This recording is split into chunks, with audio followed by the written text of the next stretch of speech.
A divisão política da Europa no começo do século XX mostrava os estados nacionais mais antigos e já consolidados, como Inglaterra, Portugal, Espanha, França e a Rússia.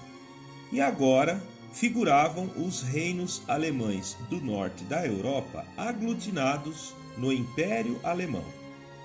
Mais ao sul, a Áustria, a Hungria, a Eslovênia, tchecos e eslovacos formavam o Império Austro-Húngaro. O Império Russo abarcava as maiores populações eslavas da Europa, como poloneses, lituanos, ucranianos e russos. Na Península Balcânica, também povos eslavos como os sérvios, croatas, eslovênios e bósnios, que ainda estavam sob a égide do decadente Império Otomano e lutavam pela independência. Nessa fase da história europeia, o Império Alemão assumira a posição de mais rico e o mais militarizado Estado europeu, e tinham pretensões imperialistas de aumentar seu território e poder não só no continente, mas também tomar para si as colônias da França e da Inglaterra espalhadas ao redor do globo, já que necessitava de mercados para alimentar o seu pujante processo de industrialização. O poderio e as ambições imperialistas do Império Alemão e do histórico aliado Império Austro-Húngaro mais ao sul preocupava e incomodava muito o equilíbrio geopolítico europeu, especialmente a Inglaterra, a Rússia e a França, que ainda estava ressentida pela derrota na Guerra Franco-Prussiana e pela perda da Alsácia-Lorena para os alemães. Esta configuração política moderna, onde a Europa não mais se constituía em vários reinos pequenos independentes, mas agora grandes estados nacionais soberanos, obrigou estes países a se alinharem em blocos ou alianças militares para se protegerem de estados rivais com pretensões imperialistas, como, por exemplo, a Tríplice Aliança, onde se agruparam o Império Alemão junto com o Império Austro-Húngaro e o Reino da Itália. Para fazer frente a esse poderoso bloco, alinharam-se na Tríplice Entente a França com o seu rival histórico, a Inglaterra e o Império Russo. Este clima tenso do início do século XX fez surgir a corrida armamentista, onde se faziam grandes investimentos na compra e na construção dos modernos equipamentos militares resultantes da Revolução Industrial, como canhões, tanques, pistolas, fuzis e metralhadoras. Também, uma nova e terrível arma de guerra entrava em cena: os aviões militares. O esforço colonialista das potências europeias ao redor do mundo também demandava pesados investimentos nas marinhas, principalmente na marinha da Alemanha, da França, da Inglaterra e da Rússia, onde as principais potências se viam em constante preparação e mobilização para a guerra. Uma onda de sentimento fanático nacionalista de extrema-direita se espalhava entre as populações das principais potências europeias.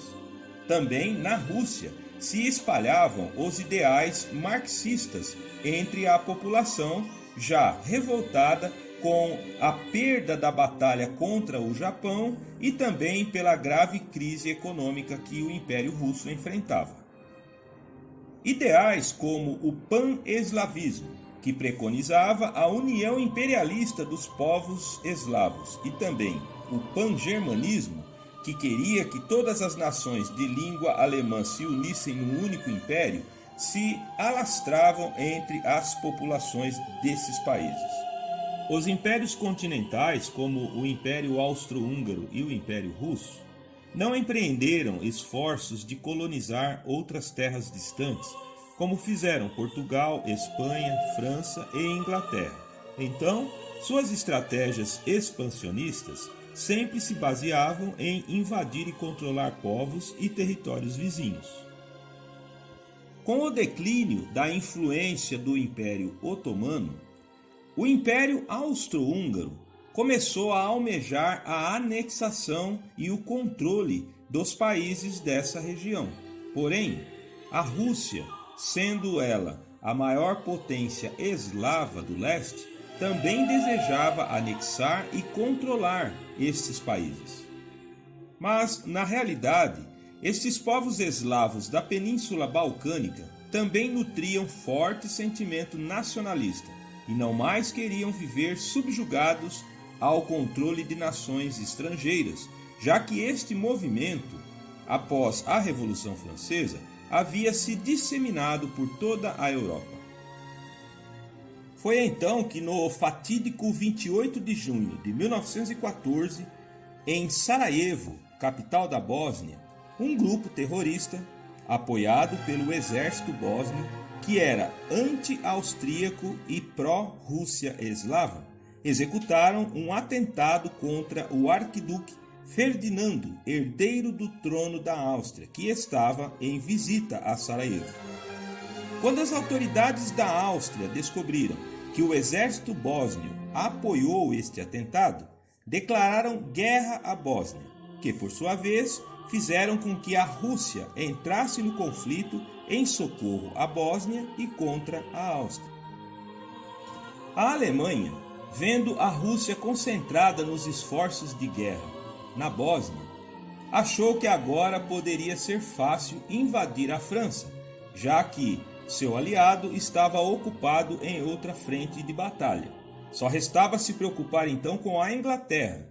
Então se deflagra, em 28 de julho de 1914, a Primeira Guerra Mundial em duas frentes, uma na região dos Balcãs, entre Bósnia, Áustria e o Império Russo, e outro fronte, a Alemanha contra a França e mais tarde a Inglaterra. Esta guerra entre a Tríplice Entente e a Tríplice Aliança seria a primeira guerra da era moderna pós-revolução industrial. Uma guerra diferente, onde os equipamentos eram pesados e tinham alto poder de destruição, como tanques e canhões. No início, a Alemanha planejava realizar o ataque Schlieffen, um ataque rápido que não desse tempo de a França reagir. A intenção era ocupar Paris rapidamente e aproveitar enquanto a Rússia estava ocupada em outra frente de batalha e teria dificuldades de vir em socorro da França. Primeiro, rapidamente em 2 de agosto de 1914, a Alemanha ataca pela Bélgica e segue em direção a Paris. Também declara guerra à Rússia. A guerra rápida e fulminante não aconteceu. Populações da Bélgica e da França, bem como na Bósnia, se mobilizaram para ajudar ao exército. Cavaram trincheiras no caminho das tropas e estas táticas fizeram parar os avanços e movimentações, tanto do exército alemão na direção de Paris, como dos exércitos austríacos na direção da Bósnia. Esses acontecimentos fizeram a guerra se prolongar por vários anos em sangrentos e cruéis massacres. Neste conflito, além das novas armas e táticas já mencionadas, se empregaram gás venenoso, gás clorídrico e gás mostarda. Também lança-chamas e nos mares o emprego de submarinos torpedeiros para atacar navios de guerra, mas também afundar navios mercantes a fim de prejudicar e enfraquecer o comércio internacional da Inglaterra, da França e de outros países envolvidos. Nesta guerra, até o uniforme e os equipamentos dos soldados eram diferentes. Eles iam para as frentes de batalha com capacete, máscara para proteger contra gases mortíferos e granadas nas mãos. As fábricas automobilísticas e metalúrgicas eram convertidas em indústria de equipamento bélico e armamento, se caracterizando então na Primeira Guerra Mundial e total, já que todo o esforço industrial da nação era pelo esforço de guerra. Somente na Batalha de Verdun, onde os alemães tentaram romper o cerco francês para conseguir alcançar Paris, morreram 1 milhão de soldados. Já no fronte leste, a Alemanha teve que desviar tropas e ir em auxílio da Áustria contra a Rússia e contra o exército bósnio. Conseguiu ali impor graves derrotas contra as forças do imperador Nicolau II de Romanov da Rússia, jogando o Império do Czar numa grave crise política e econômica. Dessa forma, a Rússia foi forçada a abandonar a guerra logo em 1917, e estes acontecimentos ajudaram a desencadear a Revolução Russa, que derrubaria a monarquia do czar Nicolau II de Romanov e instauraria o comunismo logo em seguida. Nações dominadas pela Alemanha na África e na Ásia também começaram a se rebelar, aproveitando-se do esforço de guerra alemão na Europa. Um outro fato histórico lamentável decorrente da Primeira Guerra Mundial fora o genocídio promovido pelo partido político-militar denominado Jovens Turcos contra as populações de etnia armênia no nordeste da Turquia que queriam independência dos otomanos. Quase 2 milhões de armênios, incluindo também minorias de gregos e assírios, foram cruelmente exterminados. A grande diáspora do povo armênio, que atualmente está espalhado por várias partes do mundo, advém deste período. No fronte oeste da guerra, entre alemães e ingleses, e também franceses, os combates se davam nos ares e pelos mares. Quando um submarino alemão afundou um navio mercante inglês cheio de americanos dentro, os Estados Unidos decidiram entrar no conflito ao lado da França e da Inglaterra, a Tríplice Entente, e isto rompeu o equilíbrio de forças de modo que as nações alinhadas na Tríplice Aliança, Império Alemão, Império Austro-Húngaro e a Itália, que por sua vez havia abandonado a coalizão, começaram a declinar. A Itália tinha sérias desavenças com os austríacos e queria retomar territórios anteriormente tomados pelos austríacos, e decide mudar de lado e atacar o Império Austro-Húngaro, sendo que tanto os alemães como os austríacos começam a sofrer sucessivas derrotas em várias frentes de batalha, acabando praticamente arrasados por volta do final de 1917. A Primeira Guerra Mundial mobilizou 70 milhões de soldados, deixando 10 milhões de mortos e 21 milhões de soldados feridos, além de 8 milhões de mortes de civis. O mundo todo sofreu com a Primeira Guerra, já que as nações aliadas contra a Alemanha e a Áustria impuseram bloqueio naval, prejudicando a movimentação de mercadorias pelos mares, e também as potências industriais mergulhadas em crise praticamente travaram o crescimento da economia mundial. Foi quando o presidente americano Woodrow Wilson elabora um tratado de paz com 14 cláusulas para simbolicamente ser assinado na sede da então instituída Liga das Nações em Versalhes, nos arredores de Paris, a fim de acabar com o conflito e cicatrizar feridas ainda abertas desde o século XIX entre França e Alemanha. O Tratado de Versalhes considerou a Alemanha como a grande culpada pelo conflito. Por isso, a Alemanha teria que devolver a Alsácia e a Lorena para a França, perderia as colônias da África e da Ásia para a Inglaterra, a França e a Bélgica, e também assumiria o compromisso de manter um exército pequeno na Europa. Também pagar indenização de guerra aos países agredidos. Também teria que aceitar a independência política da Áustria nas questões europeias. Logo em agosto do ano de 1919, embora o nome oficial da Alemanha continuasse sendo Império Alemão, se instituiria a nova República de Weimar, sob um sistema semipresidencialista. Também a Alemanha perderia territórios para a Dinamarca, a Polônia, a Tchecoslováquia, a Bélgica, a Lituânia, e a possessão de Shandong na China passaria para o Japão. Também a Alemanha seria obrigada a indenizar em 270 bilhões de marcos alemães os países envolvidos no conflito. Também continuar aceitando taxação de 12% pelas exportações destinadas aos países europeus. Todas estas imposições e penalidades deixou a Alemanha endividada e em sérias dificuldades, mergulhada numa profunda crise.